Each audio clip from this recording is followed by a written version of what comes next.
മതം എന്ന് പറഞ്ഞു കഴിഞ്ഞാൽ കെട്ടിക്കിടക്കുന്ന വെള്ളം പോലെയാണ്. അവിടെ ഉണ്ടാകുന്നത് മാക്സിമം ഈ കൂത്താടിയും കൊതുകും മാത്രമാണ്. നിങ്ങൾ ഏത് മതം എടുത്ത് നോക്കുക, ഈ മതചിന്ത എല്ലാ തരത്തിലുള്ള പുരോഗതിക്കും തടസ്സമായിട്ട് വരികയാണ്. മതത്തെയും ദൈവത്തെയും നിഷേധിക്കുന്നവരാണല്ലോ യുക്തിവാദികൾ.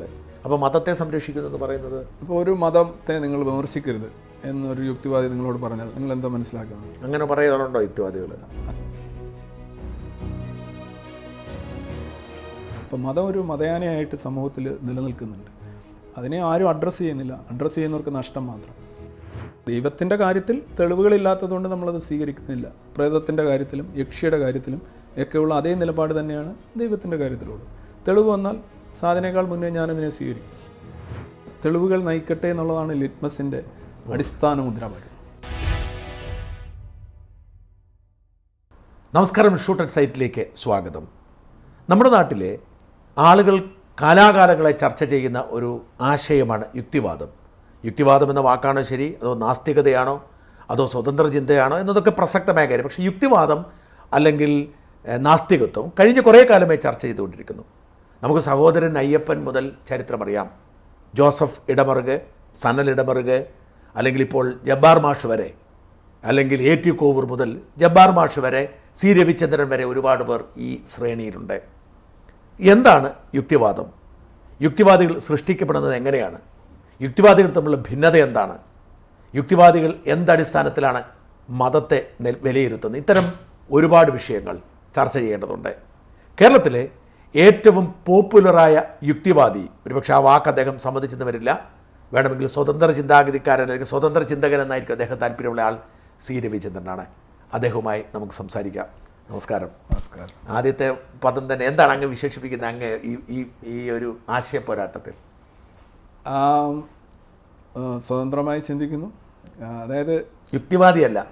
യുക്തിവാദി എന്ന് ചോദിച്ചു കഴിഞ്ഞാൽ അത് മലയാളത്തിൽ യുക്തിവാദി എന്നുള്ളതിന് കുറേ സവിശേഷമായിട്ടുള്ള കുറേ അർത്ഥങ്ങളുണ്ട്, കേരളത്തിൽ പ്രത്യേകിച്ച്. യുക്തിവാദം എന്ന് പറഞ്ഞാൽ റാഷണലിസം എന്നുള്ളതാണ് ഉദ്ദേശിക്കുന്നത്. റാഷണലായിട്ട് ചിന്തിക്കുക, എവിഡൻസ് ബേസ്ഡായിട്ട് പ്രവർത്തിക്കുക എന്നൊക്കെയുള്ളതാണ്. അപ്പോൾ റാഷണലിസം എന്നുള്ളതിനോട് എനിക്ക് പൂർണ്ണ യോജിപ്പ് തന്നെയാണുള്ളത്. പക്ഷേ കേരളത്തിലെ യുക്തിവാദം എന്ന് പറയുമ്പോൾ ബേസിക്കലി അതൊരു ഡോഗ്മാറ്റിക് ആയിട്ടുള്ളൊരു സാധനമാണ്, ഐഡിയോളജിക്കൽ, പ്രത്യയശാസ്ത്രപരമായ. അപ്പം അതിനോട് എനിക്ക് താല്പര്യമില്ല. കാരണം അത് ബേസിക്കലി പലപ്പോഴും ഒരു പാർട്ടിയെ പിന്തുണയ്ക്കുന്നതാണ്, ഒരു ഐഡിയോളജിയെ പിന്തുണയ്ക്കുന്നതാണ്. ചിലപ്പോൾ ജാതികളെ അല്ലെ ജാതി എന്ന് പറയുന്ന ആശയത്തെ തന്നെ പ്രൊമോട്ട് ചെയ്യുന്നതാണ്. ചില മതങ്ങളെ സംരക്ഷിക്കുന്നു, ചില മതങ്ങൾക്ക് വേണ്ടി എന്താ പറയുന്നത് അവരുടെ ഒരു പ്രോക്സി ആയിട്ട് പ്രവർത്തിക്കുന്നു. അപ്പോൾ അങ്ങനെയൊക്കെയുള്ള ഒരുപാട് സ്ട്രെയിൻസ് ഈ യുക്തിവാദത്തിൽ കേരളത്തിലുണ്ട്. അങ്ങനെ പറയാൻ പറ്റുമോ? കാരണം അവർ മതത്തെയും ദൈവത്തെയും നിഷേധിക്കുന്നവരാണല്ലോ യുക്തിവാദികൾ. അപ്പോൾ മതത്തെ സംരക്ഷിക്കുന്നതെന്ന് പറയുന്നത്, ഇപ്പോൾ ഒരു മതത്തെ നിങ്ങൾ വിമർശിക്കരുത് എന്നൊരു യുക്തിവാദി നിങ്ങളോട് പറഞ്ഞാൽ നിങ്ങൾ എന്താ മനസ്സിലാക്കുന്നത്? അങ്ങനെ പറയാറുണ്ടോ യുക്തിവാദികൾ? അങ്ങനെയായി പറയാറുള്ളൂ. ഈ മതവിമർശനത്തിൽ പോലും സ്വാതന്ത്ര്യം പാടില്ല എന്ന് പറയുന്ന ചില ചിന്താധാരകൾ ഈ പറയുന്ന സോക്കോൾഡ് കേരളത്തിലെ യുക്തിവാദത്തിൽ ഞാൻ കണ്ടിട്ടുണ്ട്. അപ്പോൾ അവർ പറയുക ആ മതം കൂടുതൽ പരിഗണനയും പരിലാളനയും അർഹിക്കുന്നുണ്ട്. നിങ്ങൾ ഇനി അഥവാ ആരെങ്കിലും വിമർശിക്കുന്നുണ്ടെങ്കിൽ ആ മതത്തിൽ ജനിച്ചു വളർന്നവർ മാത്രം വിമർശിച്ചാൽ മതി എന്ന് പറയുന്നു. അപ്പോൾ ലൈക്ക് മദ്യം ആരും കഴിക്കാൻ പാടില്ല, പക്ഷേ ഈ വിസ്കി അത് ഒഴിവാക്കണം. ഇനി അഥവാ വിസ്കി ആരെങ്കിലും വിമർശിക്കുന്നുണ്ടെങ്കിൽ വിസ്കി കുടിക്കുന്നവർ മാത്രം ചെയ്താൽ മതി എന്ന് പറയുന്നത് പോലെയുള്ള ഒരു തരം വാദമാണ് ഈ കേരളത്തിലെ യുക്തിവാദത്തിൽ പലപ്പോഴും ഞാൻ കണ്ടിട്ടുള്ളത്. അല്ല, ഞാൻ നമുക്കിപ്പോൾ അറിയാവുന്ന സഹോദരൻ അയ്യപ്പൻ മുതൽ ജോസഫ് ഇടമറുക് മുതൽ അല്ലെങ്കിൽ A.T. കോവൂർ വരെ, ആ 3 പേരെ ഞാൻ എടുക്കുന്നു. അവർക്കൊക്കെ അത്തരം ചിന്താഗതി ഉണ്ടായിരുന്നു. എനിക്ക് അവരുടെ ചരിത്രപരമായിട്ട് ഉള്ള ഒരു കണ്ടിന്യൂറ്റി എന്നുള്ള നിലയിലല്ല ഞാനതിനെ കാണുന്നത്. ഇപ്പോൾ A.T. കോവൂറിൻ്റെ കാലഘട്ടം, അദ്ദേഹത്തിൻ്റെ സംഭാവനകൾ, അതുപോലെ തന്നെ ഇടമറുക്, അവരൊക്കെ ഒരു പരിധിവരെ എനിക്ക് തോന്നുന്നു ഈ ട്രൂ റാഷണലിസ്റ്റ് തന്നെയായിരുന്നു. അവർക്ക് ഈ പറഞ്ഞോണം ഈ ജാതിപക്ഷപാതം, മതപക്ഷപാതം, പാർട്ടി പക്ഷപാതം ഇല്ലായിരുന്നു. ഏറെക്കുറെ അവരതിൽ നിന്ന് മോചിതരായിരുന്നു എന്നാണ് ഞാൻ വിലയിരുത്തിയിട്ടുള്ളത്. പക്ഷെ അവരുടെ പിന്തുണച്ചക്കാരാവണമെന്നില്ല. തുടക്കത്തിൽ ഇപ്പോൾ കേരളത്തിൽ ഈ താങ്കൾ പറഞ്ഞ സഹോദരൻ അയ്യപ്പൻ തന്നെ, അയ്യപ്പൻ്റെ പല വാദങ്ങളും വളരെ അഗ്രസീവായിരുന്നു. ലൈക്ക് പുള്ളി ഒരു പുസ്തകത്തിൽ കോൺട്രിബ്യൂട്ട് ചെയ്തിട്ടുണ്ട്, അസവർണർക്ക് നല്ലത് ഇസ്ലാം എന്ന് പറയുന്ന പുസ്തകം. അപ്പോൾ അസവർണർക്ക് നല്ലത് ഈ സവർണാധിപത്യത്തിനെതിരെയോ അല്ലെങ്കിൽ ജാതിക്കെതിരെയോ ഉള്ളൊരു പോരാട്ടത്തിൽ പുറത്തു വരിക എന്ന് പറഞ്ഞു കഴിഞ്ഞാൽ അത് യുക്തിസഹമായൊരു കാര്യമാണ്, മാനവികമായൊരു കാര്യമാണ്, എല്ലാത്തിൽ നിന്നും മോചനം എന്നാണ്. പക്ഷേ ഇദ്ദേഹം പറയുന്നത് നിങ്ങൾക്ക് നല്ലത് ഇസ്ലാമാണെന്നാണ്. അതായത് ഒരു വ്യക്തിക്ക് മോചനം സാധ്യമല്ലെന്നും ഇനി അഥവാ നിങ്ങൾക്ക് എന്തെങ്കിലും പുരോഗതി ഉണ്ടാവണമെങ്കിൽ നിങ്ങൾ ഇസ്ലാമിലേക്ക് പോകണം എന്ന് പറയുന്ന ഒരു സംഗതിക്ക് കോൺട്രിബ്യൂട്ട് ചെയ്ത ആളാണ് സഹോദരൻ അയ്യപ്പൻ. പുള്ളി സ്വന്തം നിലയിൽ തന്നെ ഒരുപാട് ഹൈന്ദവ അന്ധവിശ്വാസങ്ങൾ വെച്ച് പുലർത്തിയിരുന്ന ആളാണ്. ഉപനിഷത്തുകളെയും വേദത്തെയും കുറിച്ചൊക്കെ വളരെ വലിയ എന്താ പറയുന്നത് അഭിനിവേശം ഉള്ള വ്യക്തിയായിരുന്നു. ജ്യോതിഷ വിശ്വാസിയായിരുന്നു. ക്ഷേത്രപ്രതിഷ്ഠ നടത്തിയതായിട്ട് പറയുന്നുണ്ട്. ഇവൻ ശബരിമലയിലേക്ക് യുക്തിവാദികൾ നടത്തുന്ന പ്രക്ഷോഭണങ്ങൾ അതിനെതിരെ തന്നെ പുള്ളി പറഞ്ഞിട്ടുണ്ട്. അതുകൊണ്ടൊന്നും വലിയ പ്രയോജനമില്ല എന്ന് പറഞ്ഞിട്ടുണ്ട്. അപ്പോൾ പുള്ളി പൊതുവിൽ അവസാനം എന്താണ് ചെയ്യുന്നത്, ജാതി പ്രസ്ഥാനമായിട്ടുള്ള SNDPയുടെ ഒരു ആജീവനാന്ത ഭാരവാഹിയായിരുന്നു അദ്ദേഹം. നിങ്ങൾ ഏതൊരു SNDPയുടെ ഓഫീസിൽ ചെന്നാലും അദ്ദേഹത്തിൻ്റെ ഒരു പടം കാണാൻ കഴിയും. അദ്ദേഹം പറഞ്ഞത് ജാതി ചോദിക്കണം, പറയണം, ചിന്തിക്കണം എന്നാണ്. അപ്പോൾ അതിലെനിക്ക് ഏറ്റവും ഇതായിട്ട് തോന്നിയത് ജാതി ചോദിക്കണം പറയണം എന്ന് പറയുന്നത് സംവരണത്തിന് വേണ്ടിയാണെങ്കിൽ ഓക്കെ, അത് മനസ്സിലാക്കാം, യുക്തിസഹമായ ഒരു കാര്യമാണ്. ഇത് ജാതി പറയാതെ സംവരണം കൊടുക്കാൻ പറ്റില്ല. പക്ഷേ എന്തിനാണ് ജാതി ചിന്തിക്കണം എന്നൊരാൾ പറയുന്നത്? അതൊരു ഭയാനകമായൊരു കാര്യമാണ്.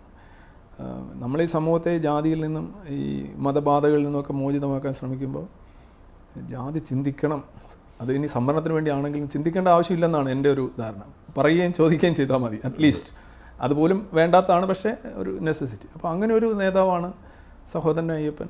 അപ്പോൾ അദ്ദേഹത്തിൻ്റെ ഒരു അയ്യപ്പനിസമാണ് ബേസിക്കലി കേരളത്തിലെ യുക്തിവാദമായിട്ട് ഏറെക്കുറെ എല്ലാവരും അങ്ങനെയാണെന്നല്ല ഞാൻ പറയുന്നത്, നല്ലൊരു രീതിയിൽ അങ്ങനെയാണ് പോയിട്ടുള്ളത്.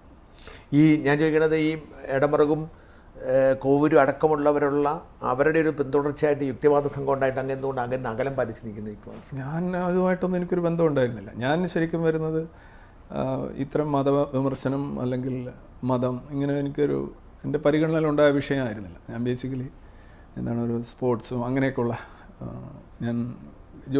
ഏതാണ്ട് ഞാൻ ശരിക്കും 2001 വേൾഡ് ട്രേഡ് സെൻറ്റർ അറ്റാക്കാണ്. ഞാനൊന്ന് PSCയിൽ ജോലി ചെയ്യണം, തൊട്ടിപ്പുറത്തുള്ള ഓഫീസ്. അപ്പോൾ അവിടെ അന്ന് ഈ 3000 പേര് കൊല്ലപ്പെട്ടപ്പം പലരുടെയും മുഖത്ത് ആ പത്രവാർത്ത വായിച്ചതിന് ശേഷം കണ്ട ഒരു അശ്ലീലമായ ഒരു ആഹ്ലാദം, ഒരു ഗൂഢാഹ്ലാദം, അത് എന്നെ വളരെയധികം ചിന്തിപ്പിച്ചു. കാരണം കുട്ടികൾ, കുഞ്ഞുങ്ങൾ, സ്ത്രീകൾ, വിവിധ മതക്കാർ നിമിഷങ്ങൾ കൊണ്ട് പ്ലാസ്മയാവുകയാണ്, എരിഞ്ഞ് കുഴമ്പാവുകയാണ്. അതിലെങ്ങനെയാണ് ഒരു മനുഷ്യന് ആഹ്ലാദിക്കാൻ കഴിയുക? ആ ഒരു ചിരി ഞാൻ പലരുടെയും മനസ്സിലും അവരുടെ മുഖത്തും ഞാൻ കണ്ടു. അപ്പോൾ അതാണ് ശരിക്കും ഈ മതം. ഞാനെന്ന് പറഞ്ഞ ഈ മതമൊക്കെ ആരെങ്കിലും വിശ്വസിച്ചോട്ടെ, അതിനിപ്പോൾ നമ്മളെന്തിനാണ് ഇടപെടാൻ പോകുന്നത്? നമ്മൾ പറഞ്ഞാൽ ഇതൊന്നും മാറ്റാൻ പോകുന്നില്ല, ഇത് പണ്ടേ ഉള്ളതാണ്. ഇങ്ങനെയൊക്കെയുള്ള ഒരു സ്ഥിരം ടിപ്പിക്കൽ നെറേറ്റീവിൽ ആണ് ഞാൻ കൂടുതലും ആ ഒരു പ്രായം വരെയൊക്കെ സപ്പോർട്ട് ചെയ്തത്. ഞാൻ വിശ്വാസിയായിരുന്നില്ല, ഐ വാസ് നോട്ട്. ഒരിക്കലും ആയിരുന്നില്ല. ഒരിക്കലും എന്ന് പറഞ്ഞാൽ ഒരു സ്കൂളുകളിലൊക്കെ പഠിക്കുമ്പോഴാണ് അങ്ങനെയൊക്കെ ഉണ്ടോ ചിന്താഗതി ഉണ്ടായതിനു ശേഷം നമുക്കൊരു നല്ല ചിന്ത. അതെ, തല ഉറച്ചതിന് ശേഷം ഇല്ല. പക്ഷേ ഈ ഒരു സംഭവത്തിന് ശേഷമാണ് ഞാൻ ഇതിനെക്കുറിച്ച്, ശരിയാണല്ലോ ഇത് ഈ മതം എന്ന് പറഞ്ഞാൽ കേവലമായിട്ടുള്ള പ്രാർത്ഥനയും പൂജയും ഹോമവും മാത്രമല്ല, അത് രാഷ്ട്രീയത്തിലുണ്ട്. രാഷ്ട്രീയത്തിൽ അതേ ഉള്ളൂ, ഇന്ത്യൻ രാഷ്ട്രീയത്തിൽ അതേ ഉള്ളൂ. അത് വൈദ്യത്തിൻ്റെ കാര്യത്തിലുണ്ട്, മെഡിസിൻ്റെ കാര്യത്തിലുണ്ട്. ജീവിതത്തിൻ്റെ സമസ്ത മേഖലകളിലെയും നയിക്കുന്ന കുറേ റിഗ്രസീവ് ആശയങ്ങളുടെ ഒരു സൂപ്പർ മാർക്കറ്റായിട്ട് മതം നിലകൊള്ളുകയാണ്.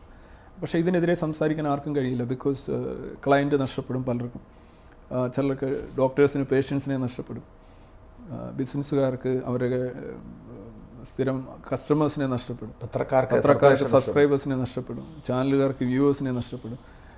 എല്ലാ രംഗത്തും ഒരു നഷ്ടത്തിൻ്റെ കഥ മാത്രമാണ് മതത്തിനെതിരെയുള്ള വിമർശനം കൊണ്ടുവരിക. അപ്പോൾ മതം ഒരു മതയാനയായിട്ട് സമൂഹത്തിൽ നിലനിൽക്കുന്നുണ്ട്. അതിനെ ആരും അഡ്രസ്സ് ചെയ്യുന്നില്ല. അഡ്രസ്സ് ചെയ്യുന്നവർക്ക് നഷ്ടം മാത്രം.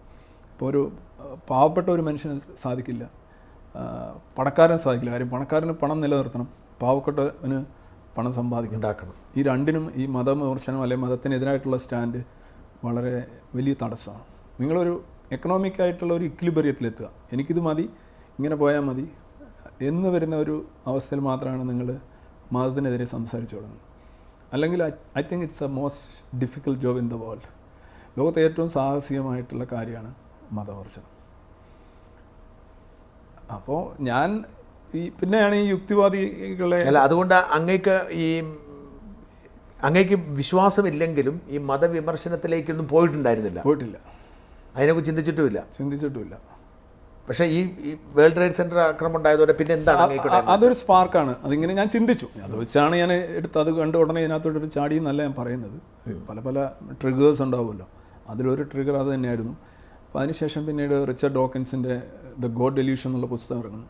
അത് വായിച്ചപ്പോഴാണ് യഥാർത്ഥത്തിൽ ആ പുസ്തകം ഞാൻ ആലോചിച്ചു, ഹീസ് വളരെ ഒരു വളരെ ഫേമസ് ആയിട്ടുള്ള ഒരു ഇവല്യൂഷണറി സയൻറ്റിസ്റ്റാണ്. പുള്ളിയുടെ പുസ്തകങ്ങൾ നല്ല ലാംഗ്വേജാണ്, ഭയങ്കര പോപ്പുലറാണ് പുള്ളി. അപ്പോൾ പുള്ളി പക്ഷേ മതത്തിനെതിരെ ശക്തമായ നിലപാടെടുക്കുന്നു. He wanted to be termed as an atheist. അപ്പം സാധാരണ ഞാൻ യൂണിവേഴ്സിറ്റി കോളേജിൽ തന്നെ ചെന്നപ്പോൾ 2007 ചെന്നപ്പോൾ എനിക്ക് ഓർമ്മയുണ്ട്, ഒരു ടീച്ചർ എന്നെ കണ്ടിട്ട് എന്നെ ഇൻട്രൊഡ്യൂസ് ചെയ്യുകയാണ്. വേറൊരു ടീച്ചർ കൊണ്ടുവന്ന് ഇൻട്രൊഡ്യൂസ്, ഇത് രവിചന്ദ്രനാണ്, രവിചന്ദ്രൻ ഒരു നിരീശ്വരവാദിയാണെന്ന് പറഞ്ഞു. അപ്പോൾ ഈ ടീച്ചർ, നിരീശ്വരവാദിയോ, റിയലി? ഞാൻ വെച്ചാൽ അതെ, അല്ല അല്ലാതെ ഈ പറഞ്ഞ അഗ്നോസ്റ്റിക് അതിനിടയിലുള്ളത് മതേതരവാദി അതൊന്നും അല്ലല്ലോ, നിരീശ്വരവാദി തന്നെയാണോ? ഞാൻ പറഞ്ഞാണ്. ഓ, ഞാൻ ജീവിതത്തിൽ ആദ്യമായിട്ടാണ് നിരീശ്വരവാദിയെ കാണുന്നത്. ഗ്ലാഡ് ടു മീറ്റ് ചെയ്യുന്നു. ഞാൻ പറഞ്ഞു ഓക്കെ റൈറ്റ്. അപ്പോൾ അവർ എന്നെ ആക്കിയതാണ് എന്ന് എനിക്ക് മനസ്സിലായി. എന്നിരുന്നാലും ഈ നിരീശ്വരവാദം എന്ന് പറയുന്നത് എന്തോ ഒരു എന്താ പറയുന്നത്, ഒരു ഭീകരവാദം പോലെ കാണുന്ന ഒരു രീതി, അത് നമ്മുടെ സമൂഹത്തിൽ അന്തർലീനമായിട്ടുണ്ട് എന്നുള്ളതാണ് സത്യം. അപ്പോൾ സൗദിയിലൊക്കെ നിരീശ്വരവാദത്തെ എന്താണ് പറയുക, 20 വർഷം ശിക്ഷ കിട്ടാൻ സാധ്യതയുള്ള, പക്ഷേ ഇത് ആക്ച്വലി അങ്ങേയറ്റം പോയി കഴിഞ്ഞാൽ ചിന്താക്കുറ്റം എന്ന് മാത്രമേ പറയാൻ കഴിയും. അപ്പം ഈ മതനിന്ദയ്ക്ക് ശിക്ഷയുള്ള രാജ്യമാണിത്. നിരീശ്വരവാദിയെ നിന്ദിക്കുന്നതിന് ശിക്ഷയൊന്നുമില്ല. നിരീശ്വരവാദികൾക്കെതിരെ നോക്കൂ, ഇറ്റ്സ് സേഫസ്റ്റ് ആയിട്ട് നിങ്ങൾക്ക് അറ്റാക്ക് ചെയ്യാൻ കഴിയുന്ന ഏക വിഭാഗം എന്ന് പറയുന്നത് നിരീശ്വരവാദികൾ. യു ക്യാൻ എന്ത് വേണമെങ്കിലും പറഞ്ഞൂടെ, നമുക്ക് വികാരം വ്രണപ്പെടാൻ സാധിക്കില്ല, നമുക്ക് വേണ്ടി വിളിച്ചു പറയാൻ ആളുണ്ടാവില്ല, നമുക്ക് കോർട്ടിലോ അല്ലെങ്കിൽ നിയമത്തിൻ്റെ പരിരക്ഷ കിട്ടില്ല, നമ്മൾ ഫ്രീ ആണ്. നമ്മൾ പറയുന്നത് തന്നെ എന്താണ്, എല്ലാത്തിനെയും വിമർശിക്കണമെന്നാണ്. അപ്പം ഏത് രീതിയിൽ നോക്കിക്കഴിഞ്ഞാലും ഇറ്റ്സ് ഭയങ്കര അഡ്വഞ്ചറസ് ആയിട്ടുള്ള ഒരു സംഗതിയാണ്. അപ്പോൾ ആ ചിന്താഗതിയിൽ നിന്നും ഈ ഒരു എഴുത്ത് എനിക്കൊന്ന് സംഘാടകനാവുന്നതിന് മുമ്പ് എഴുത്തുകാരനാവുക ചെയ്തത്. ഞാനാദ്യം വരുന്നത് തന്നെ ഈ ഗോഡ് ഡെല്യൂഷൻ എന്നുള്ള പുസ്തകത്തിന് മലയാളത്തിലൊന്ന് പരിചയപ്പെടുത്തണം. ഞാനന്ന് മൂന്നാർ ഗവൺമെൻറ് കോളേജിലാണ്. അപ്പോൾ അതിൻ്റെ ഒരു സ്വതന്ത്ര പഠനമായിട്ടാണ് ബേസിക്കലി അതിൻ്റെ കണ്ടൻറ്റ്. വിവർത്തനമല്ല. അപ്പം അതിനകത്ത് തന്നെ ഞാൻ ഡോക്കിൻസിനെ തന്നെ വിമർശിക്കുന്നുണ്ട് പല കാര്യം. പക്ഷേ എന്നാൽ അതിനോട് ഞാൻ ബയസ്ഡ് ടുവേർഡ്സ് ദ കണ്ടൻ്റാണ്. അപ്പം അതോടൊപ്പം അങ്ങനെയാണ് ചെയ്തത്. അപ്പോൾ ആ പുസ്തകം ഒരു ഹിറ്റാവുന്നു, നാസ്തികനായ ദൈവം എന്നുള്ളത്. DC ബുക്സ് ആണ് ഇറക്കി. അതിനു മുമ്പ് പുസ്തകം ഇറക്കിയിട്ടുണ്ടോ? ഒന്നുമില്ല. അപ്പം എഴുത്തുകാരനാണെന്നൊരു തോന്നലുമില്ല. എഴുതാൻ കഴിയുമെന്നുള്ള എനിക്കറിയാമായിരുന്നു, പക്ഷേ ഞാൻ എഴുതുന്നുണ്ടായിരുന്നില്ല. ഞാൻ അങ്ങനെ ഒന്നിലും ഞാൻ PSCയിൽ ഇവിടെ പട്ടത്തും പിന്നെ ജില്ലാ ഓഫീസ് കൊല്ലം അവിടെ അങ്ങനെയൊക്കെയുള്ള സ്ഥലങ്ങളാണ്. വയനാട് ജോലി ചെയ്തിട്ടുണ്ട്. അപ്പം ഞാൻ ആ പുസ്തകം എഴുതി, അത് സ്വാഭാവികമായിട്ടും അതുണ്ടാക്കിയ ഒരു റിപ്പിൾ, ശ്രദ്ധേയമായ ഒരു റിപ്പിൾ ആയിരുന്നു. അത് ഏത് വർഷമായിരുന്നു? അത് ഞാൻ എഴുതിയത് 2007 അത് പബ്ലിഷ് ആയത് 2009 ഒക്ടോബറിലാണ്. അതിനുശേഷം ഈ പുസ്തകം വായിച്ച് പലരും എന്നെ കോൾ ചെയ്യാൻ തുടങ്ങി. അതിന് മുമ്പ് പ്രഭാഷണങ്ങളൊന്നും പോയിട്ടില്ല? ഒന്നും പോയിട്ടില്ല. പ്രഭാഷണം ചെയ്യാൻ ഭയങ്കര പേടിയുള്ള ആളായിരുന്നു. ശരി. ഈ പുസ്തകമാണ് അതിൻ്റെ ആ പുസ്തകം എഴുതിയതിന് ശേഷം പലരും എന്നെ വിളിക്കുന്നു. അങ്ങനെ കോഴിക്കോട് ഒരു പരിപാടി. ആദ്യം DC ബുക്സ് തന്നെ പ്രസിദ്ധീകരിച്ചോ? DC ഫസ്റ്റ് എൻട്രി ആണ് DC ബുക്സ്. DC അങ്ങനെ എടുക്കാറില്ലല്ലോ. DC അത് എടുത്തതൊരു വലിയൊരു എന്താ പറയുക, അത് പിന്നെ ഒരു പ്ലസ് പോയിന്റ് ആയിട്ടാണ് ഞാൻ അവരെ സംബന്ധിച്ചോളം കാണുന്നത്. പലരും പറയാറുണ്ട് അത് മാർക്കറ്റബിലിറ്റി ഉള്ളതുകൊണ്ടാണ് അവരെടുത്തതെന്നൊക്കെ പലരും അത് നിസ്സാരവൽക്കരിക്കാറുണ്ട്. അത് ശരിയാണെന്ന് എനിക്ക് തോന്നുന്നു. കാര്യം മാർക്കറ്റബിലിറ്റി അതിനുണ്ട് എന്നുള്ളത് പിന്നീട് തെളിയിക്കപ്പെട്ട കാര്യമാണ്. ബേസിക്കലി അന്നേരം ഒരു നിരീശ്വരവാദം പുസ്തകം ബേസിക്കലി നാസ്തികനായ ദൈവം എന്നുള്ളൊരു പേരിൽ ഇറക്കാനുള്ള ഒരു ശ്രമം എന്ന് പറയുന്നത് ശ്ലാഘനീയമായ ഒന്നായിട്ടാണ് ഞാൻ കാണുന്നത്. അത് രവി DC അതിനകത്ത് ഒരു പ്രത്യേകം ആ ഒരു ട്രിഗറാണ് പുള്ളി. ഈ ഒരു വേറെ ആരെങ്കിലും ആണ് അത് ഇറക്കിയിരുന്നെങ്കിൽ അത്രത്തൊരു എത്തപ്പെടണമെന്നില്ല. അങ്ങനെ ആ പുസ്തകം വരുന്നു. ഇപ്പോൾ കോഴിക്കോട്ടേക്ക് ഒരു പ്രതീക്ഷിച്ചതിനേക്കാൾ വേഗതയിൽ ആദ്യത്തെ എഡിഷൻ വിറ്റുപോയി കാണും. അത് വലിയൊരു പുസ്തകമാണ്. നമുക്കറിയാം, ഇപ്പോൾ വായന എന്ന് പറയുന്നത് അപ്രത്യക്ഷമായിക്കൊണ്ടിരിക്കുന്ന സമൂഹത്തിൽ ഒരു 10-550 പേജുള്ളൊരു പുസ്തകം, അതും ഈ സമൂഹത്തിൽ ഒരു സ്വീകാര്യതയും ഇല്ലാത്ത ഒരു ചിന്താരീതിയാണല്ലോ. എന്തായാലും ഇപ്പോൾ എന്തൊക്കെ പറഞ്ഞാലും, ഇപ്പോൾ ഇൻ്റലക്ച്വലി സുപ്പീരിയർ ആണെന്ന് പറഞ്ഞാലും ആളുകൾക്ക് താല്പര്യമില്ലാത്ത കാര്യമാണല്ലോ. അപ്പോൾ പക്ഷേ അതിനുശേഷമാണ് ഈ പലരും എന്നെ ഇങ്ങനെ മീറ്റിങ്ങുകൾക്ക് വിളിക്കാൻ തുടങ്ങി. അപ്പോൾ ആദ്യത്തെ മീറ്റിങ്ങിനൊക്കെ വിളിക്കുമ്പോൾ ഞാൻ നിരന്തരമായിട്ട് ഞാൻ പറഞ്ഞു നിങ്ങൾ പുസ്തകത്തെ അവതരിപ്പിച്ച് സംസാരിക്കുക, എനിക്ക് അതിനെക്കുറിച്ച് സംസാരിക്കാനുള്ള ഇതില്ല. പിന്നെ അങ്ങനെ ഒരു ദിവസം അങ്ങനെ ഒരു കോഴിക്കോട് ഒരു മീറ്റ് ഉണ്ടായിരുന്നു, സയൻസ് ട്രസ്റ്റ് എന്ന് പറഞ്ഞൊരു അവരുടെ ഒരു മീറ്റിങ്ങിന് പോയി. ആര് സംഘാടകർ? അതൊരു വിനീതൻ എന്നൊക്കെ പറയുന്ന ആളുകൾ, ലോക്കലായിട്ടുള്ള സംഘടന. അവിടുത്തെ കോഴിക്കോട് തന്നെയുള്ള കുറച്ച് ആൾക്കാർ ആണ്. അപ്പോൾ അവിടെ പോയി സംസാരിച്ചു. അവിടെ സംസാരിച്ചപ്പോഴാണ് അത് ശരിക്കും എൻ്റെ ഒരു എന്താണ് ഒരു ഗെയിം ചേഞ്ചറായി മാറുന്നത്. അത് സ്വീകരിക്കപ്പെട്ടു. ആളുകൾ സംസാരിക്കാൻ അറിയാവുന്ന മനസ്സിലാക്കുന്നത് അല്ല, നമ്മുടെ ഒരു ഞാൻ അതിനകത്ത് എനിക്ക് ഇൻട്രസ്റ്റ് ഇല്ലായിരുന്നു ശരിക്കും. എനിക്കങ്ങനെ ഈ സമൂഹ ആക്ടിവിസം അതിലൊന്നും വലിയ താല്പര്യമില്ലായിരുന്നു. ഞാനൊരു ലോണറായിരുന്നു, ഒരു സ്വയം എന്നിലേക്ക് ഒതുങ്ങിക്കൂടുന്ന ഒരാളായിരുന്നു. അപ്പം അതൊരു മാറ്റമായിട്ട് മാറി. പിന്നെ ചറവറ ഞാൻ ഈ ലാപ്ടോപ്പ് എടുത്തുകൊണ്ട് കേരളത്തിൻ്റെ വിവിധ ഭാഗങ്ങളിലേക്ക് ഇങ്ങനെ പോവുകയാണ്. ശനി ഞായറും ഒരു ദിവസം 2 പരിപാടിക്കൊക്കെ അറ്റൻഡ് ചെയ്തിട്ടുണ്ട്. രാവിലെ ഒന്ന്, വൈകിട്ടൊന്ന്. കോഴിക്കോട്, മലപ്പുറം, തിരൂരങ്ങാടി, ആ സ്ഥലങ്ങൾ തന്നെ എനിക്ക് ഓർമ്മയില്ല പലതും. ചിലയിടത്ത് ചെല്ലുമ്പോൾ 20 പേരുണ്ടാവും, ചിലയിടത്ത് വരുമ്പോൾ 30 പേരുണ്ടാവും. അങ്ങനെ ഉണ്ടാവും. ആൾ കുറവായിരിക്കും. ഇപ്പം ഞാൻ ഈ സ്ലൈഡും ഒക്കെ ആയിട്ട് ചെല്ലും, അന്നേരം കറണ്ട് കാണത്തില്ല. അതെടുത്ത് പ്രദർശിപ്പിക്കാൻ ഒരുങ്ങുമ്പോൾ കുറച്ച് കഴിഞ്ഞ് വീണ്ടും കറണ്ട് പോകും. പിന്നെ പ്രൊജക്ടർ ശരിയായിരിക്കില്ല. ആകെ എല്ലാം കൂടെ ഉൾട്ടയായിരിക്കും. അല്ല, എൻ്റെ ചോദ്യം, ഈ ആൾ തീരെ കുറവായിട്ടും പോകാൻ ഉള്ള പ്രചോദനം എങ്ങനെ ഉണ്ടായി? എനിക്കതൊരു പാഷനായിട്ട് മാറി. ഞാനൊരു 2010 മുതൽ 2013 വരെയുള്ളൊരു കാലഘട്ടം നോക്കുകയാണെന്നുണ്ടെങ്കിൽ ശരിക്കും ഈ ചെറിയ ഓഡിയൻസും ഈ പറയുന്ന എല്ലാ തരത്തിലും. പക്ഷെ അന്നേരം ഞാൻ മനസ്സിലാക്കി ഇത് പലർക്കും താല്പര്യം ഉണ്ടാകുന്നുണ്ട്, ഇത് ഞാൻ ചെയ്യുന്നത് ശരിയാണെന്നുള്ളൊരു ബോധ്യം വരുന്നു. അങ്ങനെ ഞാൻ മെല്ലെ മെല്ലെ അതിലേക്ക് ഇങ്ങനെ. അന്ന് സംഘാടന ലക്ഷ്യമൊന്നുമില്ല? സംഘാടന ലക്ഷ്യം അന്നുമില്ല, ഇന്നുമില്ല. അന്ന് ആശയപ്രചരണമാണ് ഉദ്ദേശിച്ചത്? അന്നും ഇന്നും അതാണ്. ആശയപ്രചരണമൊന്നുമല്ല. ഞാൻ ആലോചിച്ചത് ഈ സ്വാതന്ത്ര്യം എന്ന് പറയുന്ന സംഗതിക്ക് ഞാൻ ഒരുപാട് വിലമതിക്കുന്നുണ്ട്. മനുഷ്യൻ സ്വതന്ത്രനാവുക. ഇപ്പോൾ ഉദാഹരണമായിട്ട് ഞാനിപ്പോൾ ഇവിടെ നിന്ന് എന്തെങ്കിലും പറയണമെങ്കിൽ ഞാനൊരു ടെക്സ്റ്റ് മെസ്സേജിൻ്റെ അടിസ്ഥാനത്തിൽ എനിക്ക് സംസാരിക്കാൻ പറ്റും. നീ ഇന്നത് പറയണം, ഇന്നതിൽ തുടരുത്, ഇന്നതൊക്കെ ചോദിക്കണം എന്നുള്ള ഒരു ഇതെനിക്ക് വരികയാണെന്നിരിക്കട്ടെ. അപ്പം ഞാനൊരു under the influence of certain പവേഴ്സാണ്. എനിക്കതിൽ നിന്ന് മോചനം നേടാൻ സാധിക്കും. എനിക്ക് എന്നെ നിയന്ത്രിക്കാൻ കഴിയും. I can boss myself. I don't need an external boss. അപ്പോൾ ആ ഒരു ഈ സ്വാതന്ത്ര്യമാണ് എൻ്റെ ഒരു ഈ മൊത്തത്തിലുള്ള ആക്ടിവിസത്തിൻ്റെ ഒരു അടിസ്ഥാനം. പേഴ്സണൽ ലിബർട്ടി, പരമാവധി സ്വാതന്ത്ര്യം. എല്ലാ സ്വാതന്ത്ര്യവും നമുക്കില്ല. ഇപ്പോൾ ഫണ്ടമെൻ്റൽ റൈറ്റ്സ് വരെ സസ്പെൻഡ് ചെയ്യാൻ കഴിയുന്ന ഒരു കോൺസ്റ്റിറ്റ്യൂഷൻ്റെ വിധേയമായാണ് നമ്മൾ ജീവിക്കുന്നത്. അപ്പോൾ പക്ഷേ എന്നാൽ അതിനുള്ളിൽ നിന്നുകൊണ്ട് തന്നെ നമുക്ക് ഒരുപാട് സ്വാതന്ത്ര്യം ആർജിക്കാൻ കഴിയും. പരമാവധി maximum possible freedom and liberty for individual, so that individual can blossom. വ്യക്തിക്ക് വികസിതമാകാനും അവൻ്റെ പൂർണ്ണതയിലെത്താനും കഴിയുന്നത്ര ഒരു അവസരം അവിടെയുണ്ട്. അത് സ്വാതന്ത്ര്യം എന്ന് പറഞ്ഞാൽ നെക്സ്റ്റ് ഓക്സിജനാണ്. ഓക്സിജൻ കഴിഞ്ഞാൽ നമുക്ക് ഏറ്റവും കൂടുതൽ വേണ്ട സ്വാതന്ത്ര്യമാണ്.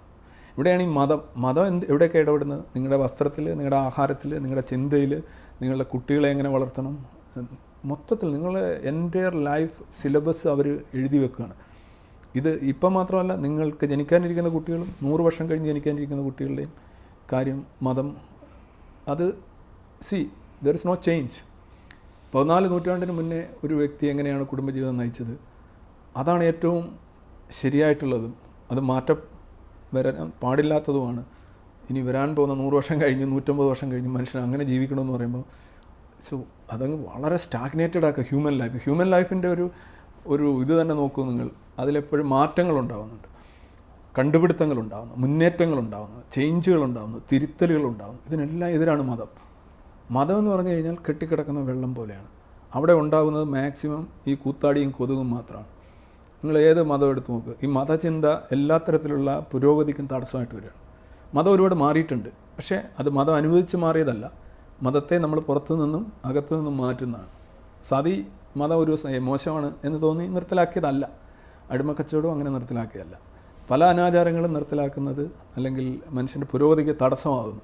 ഉദാഹരണമായിട്ട് മുസ്ലിങ്ങളുടെ ഇടയിൽ അവർ ചിത്രം വരയ്ക്കുന്നതിന് അവർ ഒരു ട്രൂ സുന്നത്ത് നോക്കുകയാണെന്നുണ്ടെങ്കിൽ അത് പാടില്ല. പക്ഷേ അവർ ഫോട്ടോഗ്രാഫ് എടുക്കുന്നു, അവർ സിനിമയിൽ അഭിനയിക്കുന്നു, അവർ നൃത്തം ചെയ്യുന്നു, അവർ പാട്ട് പാടുന്നു, അവർ മാറുന്നുണ്ട്. ഈ മാറ്റത്തെ ത്വരിതപ്പെടുത്തുന്ന എന്തായിരിക്കും? ഫ്രീഡം. വ്യക്തി ഞാൻ ഈ പുസ്തകം വെച്ചല്ല ജീവിക്കേണ്ടത്, ഞാൻ എൻ്റെ സാഹചര്യങ്ങൾക്കും എൻ്റെ ആഗ്രഹങ്ങൾക്കും അനുസരിച്ചാണ് ജീവിക്കേണ്ടതെന്ന് വ്യക്തി തീരുമാനിക്കുന്നു. അപ്പോൾ അവിടെയാണ് ശരിക്കും സോഷ്യലായിട്ടുള്ള ഒരു തുറക്കൽ ഉണ്ടാകുന്നത്, ഓപ്പണിങ്. അതാണ് നമ്മൾ ചെയ്യാൻ. അത് ഈ നിരീശ്വരവാദം എന്ന് പറയുമ്പോൾ ഒറ്റ വാക്കിൽ ദൈവമില്ല എന്ന് പറയൽ എന്നുള്ളൊരിതിൽ അത് ദൈവത്തിൻ്റെ കാര്യത്തിൽ തെളിവുകളില്ലാത്തതുകൊണ്ട് നമ്മളത് സ്വീകരിക്കുന്നില്ല. പ്രേതത്തിൻ്റെ കാര്യത്തിലും യക്ഷിയുടെ കാര്യത്തിലും ഒക്കെയുള്ള അതേ നിലപാട് തന്നെയാണ് ദൈവത്തിൻ്റെ കാര്യത്തിലുള്ളത്. തെളിവ് വന്നാൽ സാധനയേക്കാൾ മുന്നേ ഞാനതിനെ സ്വീകരിക്കും. നമ്മൾ തമ്മിലൊരു അടിയുണ്ടാവും. കാരണം തെളിവുള്ളിടത്തോട്ടേ ഞാൻ പോകും.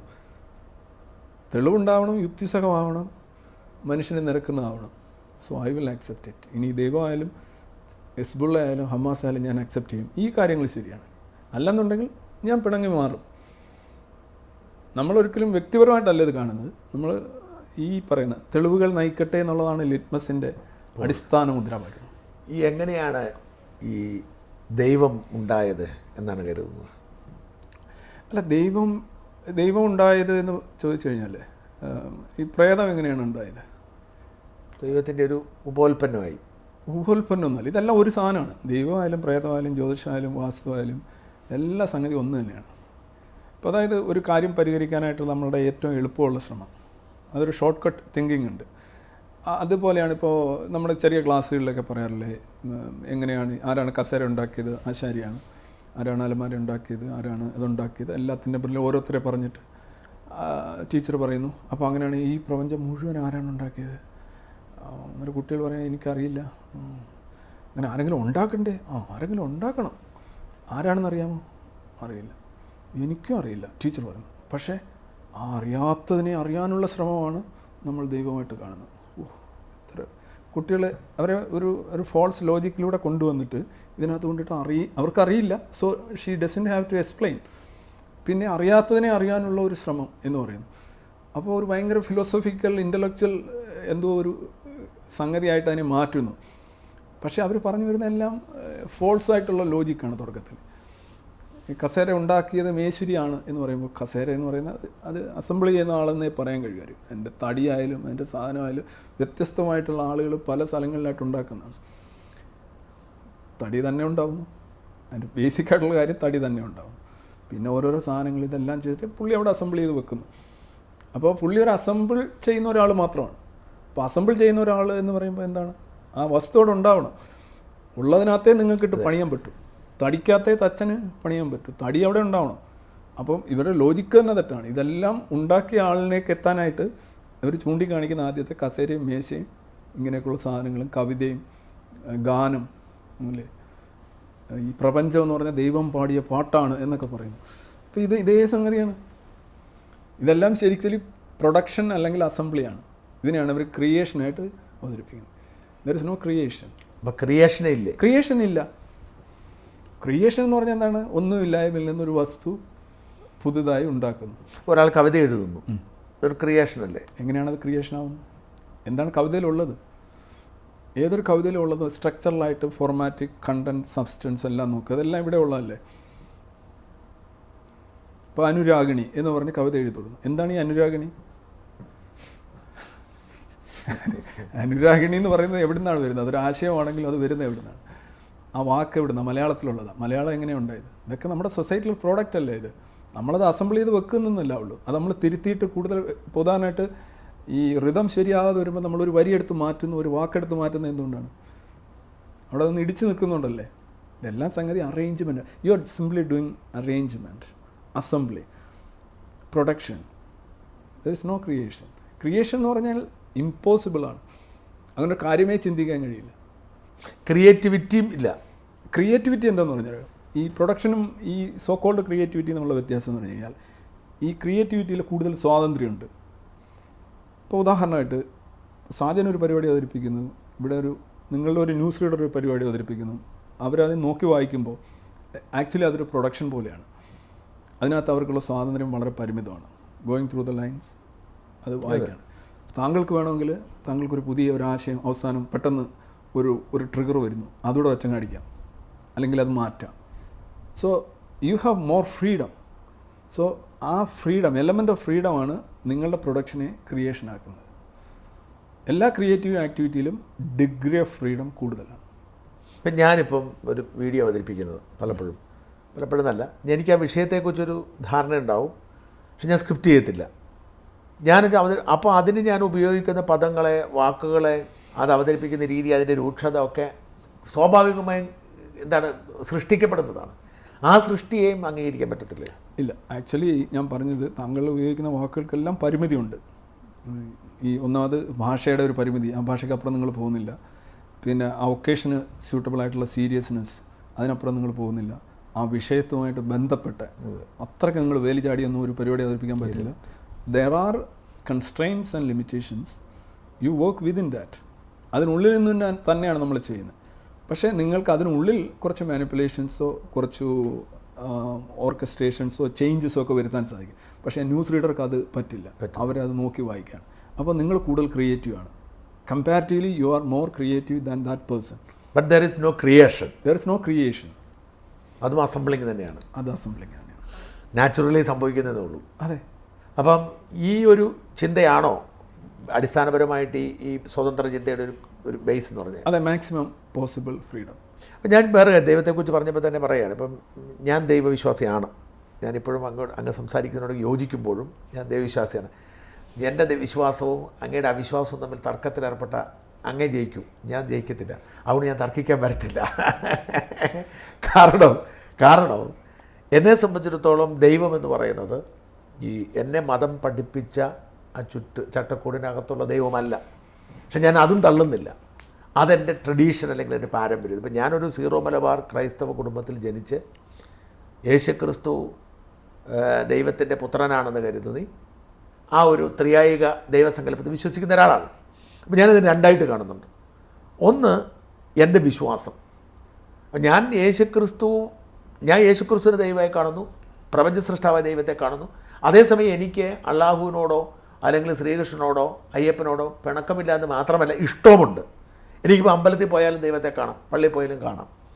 ഇത് ഒരു വശം, അതാണ് എൻ്റെ ദൈവസങ്കല്പം. ആ ദൈവസങ്കല്പം എന്ന് പറയുന്നത് എന്നെ ബലപ്പെടുത്തുന്ന, ഞാൻ ഒറ്റപ്പെടുമ്പോൾ എനിക്ക് ശക്തി നൽകുന്ന, എനിക്ക് ഭാവി, അതായത് എനിക്ക് മുമ്പോട്ട് പോകാൻ, എനിക്ക് ജീവിതമുണ്ട്, മുമ്പോട്ട് പോകണം, പിടിച്ചെടുക്കുന്ന ഒരു ശക്തിയാണ് ഒരു വശത്ത്. മറുവശത്തെ മതം എന്ന് പറയുന്നത് ദൈവത്തെ വിശ്വസിക്കുന്ന പോലെ വിശ്വസിക്കാൻ പറ്റുന്ന സാധനമല്ല മതം. പക്ഷേ കാരണം മതത്തിൻ്റെ ചട്ടക്കൂടുകളോ അല്ലെങ്കിൽ മതത്തിൻ്റെ നിയന്ത്രണങ്ങളോ നിയമങ്ങളോ ലോജിക്കിലേക്ക് ചിന്തിച്ചാൽ നമുക്ക് തമാശ തോന്നാം. പ്രത്യേകിച്ച് ഈ നമ്മളെ ഈ മതം പഠിപ്പിക്കുന്നത് മരണത്തിന് ശേഷമുള്ള ജീവിതമാണല്ലോ അടിത്തറ എന്ന് പറയുന്നത്. പക്ഷേ ഞാനെൻ്റെ പാരമ്പര്യമായി അതിനെ കരുതുന്നു. എൻ്റെ അപ്പൻ സീറോ മലബാർ ക്രിസ്ത്യാനിയായിരുന്നു, അതുകൊണ്ട് ഞാനും അതിൽ തുടരണം എന്ന് വിശ്വസിക്കും. ഈ അർത്ഥത്തിൽ മനുഷ്യൻ അവൻ്റെ സ്വാതന്ത്ര്യം നിലനിർത്തുകയും മനുഷ്യൻ മറ്റുള്ളവൻ്റെ ഒരു ബുദ്ധിമുട്ടുണ്ടാകാതെ, മറ്റുള്ളവൻ്റെ വിശ്വാസത്തിനോ സമൂഹത്തിനോ ബുദ്ധിമുട്ടുണ്ടാവാതെ ദൈവവിശ്വസിക്കുകയും ചെയ്യുന്നത് എന്താണ് കുഴപ്പം? ആ ദൈവവിശ്വാസത്തെ എന്തിനാണ് തള്ളിപ്പറയുന്നത്? താങ്കൾ പറഞ്ഞത് വളരെ ശരിയായ കാര്യമാണ്. ഇപ്പോൾ ഈ ഗോഡെന്ന് പറയുന്നത് തന്നെ ഗോഡ് മാത്രമല്ല, ഗോഡുമായി റിലേറ്റ് ചെയ്ത മതം ഉൾപ്പെടെ എല്ലാം സെക്ഷലി ട്രാൻസ്മിറ്റഡ് ഡിസീസ് തന്നെയാണ്. കാരണം നിങ്ങളുടെ അച്ഛനുണ്ടായിരുന്നു, നിങ്ങളുടെ മകനുണ്ടാകുന്നു, മകനിൽ നിന്ന് കൊച്ചുമകനിലേക്ക് പോകുന്നു. അപ്പോൾ അത് ജനറ്റിക്കായിട്ട് നിങ്ങൾ യഥാർത്ഥത്തിൽ സംഭവിക്കുന്നില്ല. പക്ഷേ നിങ്ങൾ മിമെറ്റിക്കായിട്ട്, ഒരു മീമായിട്ട് നിങ്ങളുടെ ക്രിസ്ത്യാനി എന്നുള്ളതിൻ്റെ അടിസ്ഥാനം എന്താണെന്ന് ചോദിക്കുമ്പോൾ എൻ്റെ അച്ഛൻ ക്രിസ്ത്യാനി ആയിരുന്നു എന്നുള്ളതാണ് ആദ്യമായി പറയാൻ സാധിക്കും. തീർച്ചയായിട്ടും. അപ്പം എത്രമാത്രം പരിമിതമായ ഒരു നോളജ് ബേസാണതെന്ന് നോക്കൂ. സിംപ്ലി ബിക്കോസ് അത് തന്നെയാണല്ലോ പാർട്ടി ഗ്രാമങ്ങളിൽ നമ്മൾ കാണുന്നത്. എൻ്റെ അച്ഛൻ മാർക്സിസ്റ്റുകാരനാണ്, ഞാനും മാർക്സിസ്റ്റുകാരനാണ്, അതുകൊണ്ട് ഞങ്ങളുടെ കുടുംബം മാർക്സിസ്റ്റാണ്. ഞങ്ങൾ മാർക്സിസത്തിൽ നിന്ന് മാത്രമേ വിവാഹം കഴിക്കുള്ളൂ, ഞങ്ങൾ BJP-ക്കാരിൽ നിന്ന് വിവാഹം കഴിക്കില്ല, കോൺഗ്രസ്സുകാരിൽ നിന്ന് വിവാഹം കഴിക്കില്ല എന്ന് പറയുമ്പോൾ എന്താണ് ശരിക്കും അവിടെ സംഭവിക്കുന്നത്? ഒരു വ്യക്തി എന്നുള്ള നിലയിൽ താങ്കളുടെ ചിന്താ സ്വാതന്ത്ര്യം, സാധ്യതകൾ എല്ലാം വൻതോതിൽ അവിടെ പരിമിതപ്പെടുകയാണ്. ഈ പാരമ്പര്യവാദം എന്ന് പറയുന്നത് ഈ മതത്തിലെ ഒരു അന്തർലീനമായ ഒരു കാര്യമാണ്. You have to right wing ഐഡിയോളജിയാണ്. അതായത് ട്രഡീഷൻ, നിങ്ങളുടെ സോഴ്സസ്, ഇതിനെ നിങ്ങൾ മാനിച്ചുകൊണ്ട് പുറമോട്ട് പോകുന്ന ഒരു മനുഷ്യൻ, പുറംതിരിഞ്ഞ് നിൽക്കുന്ന ഒരു മനുഷ്യൻ. ഇപ്പോൾ നമ്മൾ ആർഷഭാരത സംസ്കാരം എന്ന് പറയുന്നത് അന്നത്തെ മനുഷ്യരെല്ലാം ഒരുപാട് അറിയുന്നവരായിരുന്നു, അവരുണ്ടാക്കിയ നേട്ടങ്ങൾ അത് പിന്നെ അതിൻ്റെ മുന്നിൽ നമ്മളാരുമല്ല എന്നൊക്കെയുള്ള രീതിയിൽ ഈ പാസ്റ്റിനെ ഗ്ലോറിഫൈ ചെയ്യുകയും പ്രസൻറ്റിനെ ഇടിച്ചു താഴ്ത്തി കാണുകയും ചെയ്യുന്ന ഒരു സംഗതി. ഇത് മതചിന്തയാണിത്. ഇത് എവിടെയെല്ലാം ഉണ്ട്, സാഹിത്യത്തിലുണ്ട്, പോസ്റ്റ് മോഡേണിസം ഉണ്ട്, പല രംഗത്തും. ഇത് ഞാൻ മതത്തെ എതിർക്കുമ്പോൾ അല്ലെ വിമർശിക്കുമ്പോൾ ഞാൻ ഉദ്ദേശിക്കുന്നത് ഞാൻ മതാത്മകതയാണ് എതിർക്കുന്നത്. ഇപ്പോൾ താങ്കൾ വിവാഹം കഴിക്കുന്ന ഒരുപക്ഷെ താങ്കളുടെ preference most of the times നിങ്ങളുടെ ട്രൈബിൽപ്പെട്ട ആരായിരിക്കും. ഇത് തന്നെയാണ് ഈ പാർട്ടിയിലും സംഭവിക്കുക. ഇതിൻ്റെ വേറൊരു രൂപമാണ് ജാതി. ഇതിനെ മൊത്തത്തിൽ നമുക്ക് വിളിക്കാൻ കഴിയുന്ന റിലീജിയസിറ്റി എന്നാണ്, മതാത്മകത. ഈ മതാത്മകത തന്നെയാണ് എവിഡൻസ് നോക്കാതെ ഒരു ഒരു വാർത്ത നമ്മൾ കൊടുക്കുമ്പോഴും സംഭവിക്കുന്നത് മതാത്മകതയാണ്. ഈ മതാത്മകതയിൽ വേറൊരു എലമെൻ്റാണ് ഷോർട്ട് കട്ട്. പെട്ടെന്ന് ചാടിക്കയറി നമ്മളെന്തെങ്കിലും പറയാം. നമ്മൾ ശരിക്കും ഒരു പഠനം നടത്താതെ പെട്ടെന്ന് ചാടിക്കയറി, അല്ലെന്നുണ്ടെങ്കിൽ നമുക്ക് ഒരു എന്താ പറയുന്ന ഒരു ആവേശം, ഇതും ബേസിക്കലി മതാത്മകതയാണ്. ഈ സയൻസിൻ്റെ രീതിയിൽ, ശാസ്ത്രത്തിൻ്റെ രീതിയിൽ ചിന്തിക്കുന്ന ഒരു മനുഷ്യന് സമൂഹം ഉണ്ടെങ്കിൽ അത് സാധിക്കില്ല. അല്ല, ഞാൻ ചോദിക്കുന്നത് സമൂഹത്തിന് ദോഷമില്ലല്ലോ. ദോഷമുണ്ട്. ഒരിക്കലും ഞാനൊരു ക്രിസ്ത്യാനി ആയിരിക്കുന്നതുകൊണ്ട്, ഞാനൊരു ഹിന്ദുവിനെയോ ഞാനൊരു നാസ്തികനെയോ തള്ളി പറയാത്തതുകൊണ്ട് എന്ത് ദോഷമാണ്? Accommodation, you are talking about accommodation. Even എല്ലാ മതസമൂഹങ്ങളിലും ഒരു തരത്തിലല്ലെങ്കിൽ മറ്റു തരത്തിലുള്ള അക്കോമഡേഷൻ ഉണ്ട്. എല്ലാ മതസമൂഹങ്ങളിലും ഒരു തരത്തിലല്ലെങ്കിൽ മറ്റു തരത്തിലുള്ള മതസൗഹാർദ്ദമുണ്ട്. ഇതൊന്നും ആരും ഉണ്ടാക്കിയോ, ആരും സത്യാഗ്രഹം ഇരുന്നുകൊണ്ട്, ഗാന്ധിജി സത്യാഗ്രഹം ഇരുന്നുകൊണ്ടല്ല ഹിന്ദുവും മുസ്ലിങ്ങൾക്കിടയിൽ ഐക്യം ഉണ്ടായതും അവർക്കിടയിൽ ലഹള ഉണ്ടായതും. അത് അനിവാര്യമായ സ്വാഭാവികമായൊരു പ്രോസസ്സാണ്. അത് ഗാന്ധിജി വരുന്നതിന് മുന്നേ ഉണ്ടായിരുന്നു, ഗാന്ധിജി ഉള്ളപ്പോഴും ഉണ്ട്, ശേഷവും ഉണ്ടാകും. ഈ മതസൗഹാർദ്ദവും മതസംഘർഷവും സ്വാഭാവികമായിട്ടും നാച്ചുറൽ പ്രോഡക്റ്റ്സാണ്. അത് കുറേ കഴിയുമ്പോൾ എന്തുകൊണ്ടെന്ന് വെച്ച് കഴിഞ്ഞാൽ ബേസിക്കലി അവർ തമ്മിൽ സംഘർഷം ഉണ്ടാകാനാണ് സാധ്യത. പക്ഷേ അവർ മനസ്സിലാക്കും വീട്ടിൽ കിടന്നുറങ്ങാൻ പറ്റില്ല, നിരന്തര സംഘർഷം എന്ന് പറയുമ്പം മടുപ്പുണ്ടാക്കും. അപ്പോൾ അവർ സ്വാഭാവികമായിട്ട് ഒരു എന്താ പറയുന്ന ഒരു ഐക്യത്തിലേക്ക്, ഒരു ഫേക്കായിട്ടുള്ള ഒരു ഫ്രണ്ട്ഷിപ്പിലേക്ക് അല്ലെങ്കിൽ ഒരു കോ എക്സിസ്റ്റൻസിലേക്ക് മാറും. അത് അഫ്ഗാനിസ്ഥാനിലില്ലേ, ഉണ്ടായിരുന്നല്ലോ. ഇപ്പോൾ കുറേ പേര് ഇങ്ങോട്ട് സിഖുകാർ വന്നതെന്നുള്ളൂ, പക്ഷേ അവരവിടെ ഉണ്ടായിരുന്നു. പാകിസ്ഥാനിലില്ലേ, ഉണ്ട്. പക്ഷേ അതിൻ്റെ ബേസിക്കലി അവർ തുല്യരായിട്ടല്ല അവർ ചെയ്യുന്നത്. അവർ തമ്മിൽ സൗഹാർദ്ദമുണ്ട്. അവർ ചിലപ്പം ഒരാളുടെ വീട്ടിലുണ്ടാക്കുന്ന ബിരിയാണി ചോറ് വേറൊരാളുടെ പായസച്ചോറും ഒക്കെ അങ്ങോട്ട് എക്സ്ചേഞ്ച് ചെയ്ത് തന്നിരിക്കും. പക്ഷേ എന്താണ് അവിടെ ഉണ്ടാക്കുന്ന പ്രശ്നം? ഇവിടെ മതസൗഹാർദ്ദ ഫോട്ടോകൾ കണ്ടിട്ടില്ല. 3 കൊച്ചുകുട്ടികളെ നിർത്തിയിട്ട് ഒരു കുരിശ്, ഒരു മുക്രി, ഒരു പൂജാരി, അവരെ വേഷമൊക്കെ കെട്ടിച്ച് വെള്ളയും സാഫ്രണും പച്ചയൊക്കെ. എന്താ അടിസ്ഥാനം? യഥാർത്ഥത്തിൽ അവർക്കിതൊന്നും അറിയില്ല. അവരെ നമ്മൾ 3 വേഷം കെട്ടിയിട്ട് അവരുടെ സൗഹാർദ്ദം. ഇത് കണ്ടാൽ നമുക്ക് തോന്നുക ഇവർ യഥാർത്ഥത്തിൽ സൗഹാർദ്ദത്തിൽ പോകേണ്ട ആളുകളല്ല, ഇവർ കടിച്ച് കീറേണ്ടവരാണ്. ഒരു പുലിയും ഒരു മുയലും ഒരു ആനയുമാണ് ഇവർ തമ്മിൽ.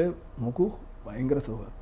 അപ്പോൾ ഇവരെ തമ്മിൽ വ്യത്യസ്തരല്ല ഇവരെല്ലാം ഏതാണ്ട് ഒന്ന് തന്നെയാണ്. നമ്മളെല്ലാം സമാനരും തുല്യ മനുഷ്യരാണ്. നമുക്ക് അങ്ങോട്ടും ഇങ്ങോട്ടും ജീനുകൾ എക്സ്ചേഞ്ച് ചെയ്യാൻ കഴിയുന്ന മനുഷ്യരാണ്. പക്ഷേ ഇവർ വ്യത്യസ്തരാണെന്ന് വരുത്തി തീർത്തിട്ട് എന്നിട്ട് അവരുടെ സൗഹാർദ്ദം. അപ്പോൾ ഇത് സമൂഹത്തിന് ചെയ്യുന്ന ദ്രോഹം എന്ന് പറഞ്ഞു കഴിഞ്ഞാൽ, ഇപ്പോൾ താങ്കളുടെ മതവിശ്വാസം താങ്കൾക്ക് പേഴ്സണലായിട്ട് മാത്രം ആചരിക്കാൻ കഴിയില്ല. താങ്കൾക്ക് ചിലപ്പോൾ മൈക്ക് വെക്കേണ്ടി വരും, ആളുകളുടെ കർണപടം അടിച്ചു പൊട്ടിക്കേണ്ടി വരും, വഴി തടയേണ്ടി വരും. താങ്കളുടെ ഈ സംഗതി കാരണം താങ്കളുടെ മക്കളുടെ ജീവിത വീക്ഷണങ്ങൾ പരിമിതപ്പെടും. താങ്കളുടെ ആചാരങ്ങൾ, അനുഷ്ഠാനങ്ങളെല്ലാം നോക്കൂ, നിങ്ങൾക്കൊരിക്കലും അത് പ്രൈവറ്റായിട്ട് ചെയ്യാൻ കഴിയില്ല.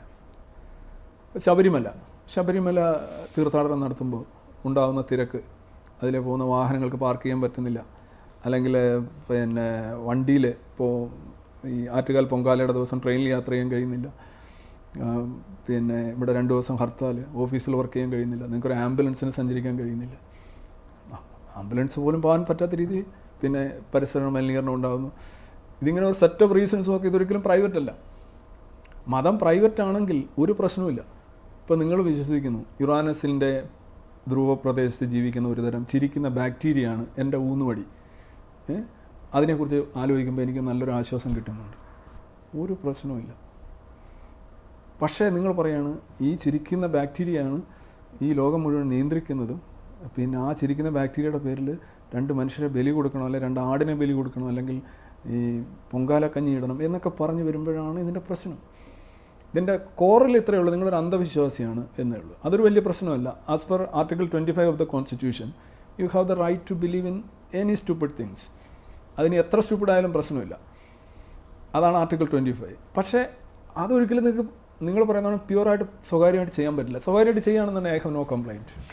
ഞാൻ മറ്റൊരു കാര്യം ചോദിച്ചോട്ടെ, ഇതിനോട് ബന്ധപ്പെട്ട് വരുന്നത് നമ്മൾ എല്ലാ രാഷ്ട്രങ്ങൾക്കും അല്ലെങ്കിൽ എല്ലാ സമൂഹത്തിനും ചില നിബന്ധനകളും നിയന്ത്രണങ്ങളും നിയമങ്ങളും ഉണ്ട്, നമുക്ക് പാലിക്കണം.